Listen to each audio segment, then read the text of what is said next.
know you can't stand all the excitement. Geometry video 5.1. Again, we're going to have a lot of vocabulary coming your way. Okay, a lot. This is going to focus on angles. Angles, angles, angles. Let me tell you.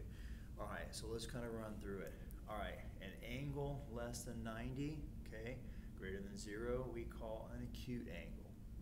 Obtuse angle, greater than 90, less than 180. Right angle is exactly 90 degrees. And then a straight angle is like it sounds, it's a straight edge, it's 180 degrees. Okay, so there's your types of angles: acute, obtuse, right, and straight. All right, when it comes to naming angles, it is really important that you get this, okay? I went ahead and I put a 2 here, all right, because I want to say, oh, what are the different ways you can name angle 2? Well, if there's a number in there, you can call it angle 2. But otherwise, you're going to have to name it by 3 letters. When you name it by the 3 letters, the letter they call the vertex letter has to be the one in the middle.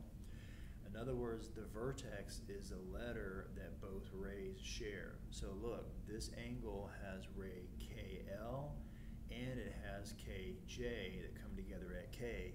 That's your middle letter. So you can call this angle JKL. You can call this angle LKJ, okay? You can call it angle 2 if they put a number in there that's not degrees. If there's only one angle here, like in this example, then you can call it just angle K, okay? And if you look it over here, I just thought it'd be easier for you to see this. Name the vertex of the angle, well, that's K, okay? Name the sides, that's ray KL and ray KJ. What are the 3 ways you can name this angle? You can name it by the vertex if it's a single angle. And your other choices are angle JKL or angle LKJ. Got to have the K in the middle. If you were to classify this angle, it's stretched past 90, so this is an obtuse angle. Okay? All right, example 2. I'm just going to zoom in on it, and then I'll call out the questions, and let's see how we do. Okay, here is angle example 2. I want you to name the vertex. Oh, okay, that's that shared endpoint. So you've got ray ST, ray SR. S is the shared endpoint, so the vertex is S. Nice. Name the sides of this angle. So it's ray ST, ray SR. Can you give me 3 different ways to name this angle? Sure, I can say angle RST, make sure S is in the middle, or TSR, or because there's only one angle in this example, I can call it by the vertex angle S. Classify that baby is 90 degrees, so then it's a right angle. And again, if you want to see how it's all written out over here, don't forget for rays, you put 1 arrow on the end of it. So look, this is ray SR, ray ST, okay? Okay, congruent angles. If you're thinking equals, that's fine, okay? Because really congruent angles are equal angles. When we're talking specifically about shapes, we don't like to use the word equal. We like to say the shapes are congruent, okay? But they are the same size or the same degrees or whatever. So if the measure of these angles are equal, then they're the same shape, they're congruent, okay? That's what congruent means. All right, talk to me so far. A lot of vocabulary, right? Oh, Lord, here comes some more. Okay, at the top here, angle bisector. Okay, it is a ray that divides an angle into 2 congruent angles. If you look over here at this diagram, see how ray BD is drawn in the middle? They're saying that's an angle bisector, and then therefore, look, angle ABD is going to be congruent to angle DBC. So these 2 smaller angles in here are going to be congruent. Perpendicular lines, any 2 lines that intersect and form a right angle.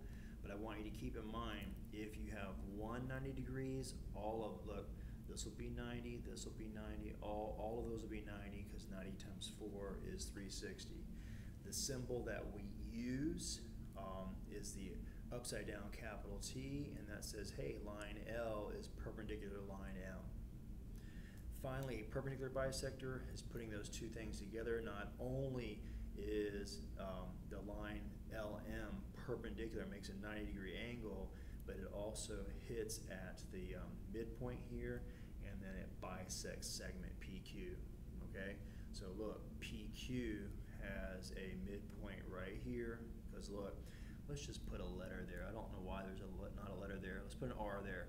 So let's say that R is the midpoint, then PR, segment PR is congruent to segment RQ, or you can say PR equals RQ.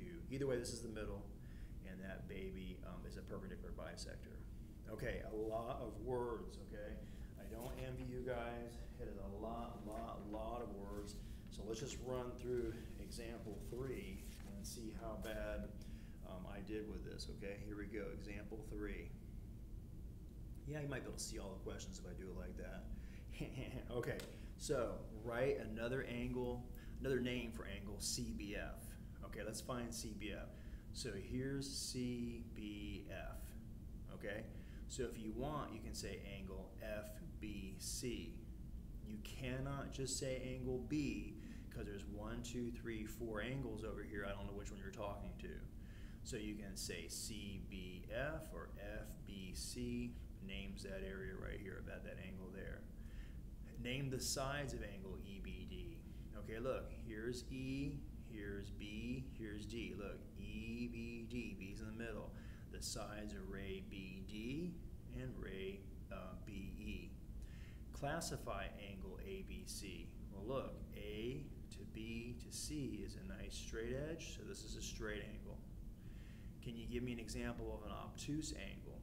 Okay, well, how about if we pick, for an obtuse angle, let's pick angle ABF. Look, ABF is stretched bigger than 90 right there. Name 2 congruent angles. We'll see how there's one ring here and one ring here. That means angle CBF is congruent to angle ABE. And finally, name a perpendicular bisector. Well, the biggest hint with that is look for the box. Here's the box. So there's your 90 degrees. Here's your perpendicular ray right here, right? And also, look, this segment BC is the same as AB, so then it's also hitting the midpoint, so it would be ray BD, okay? And just to remind you,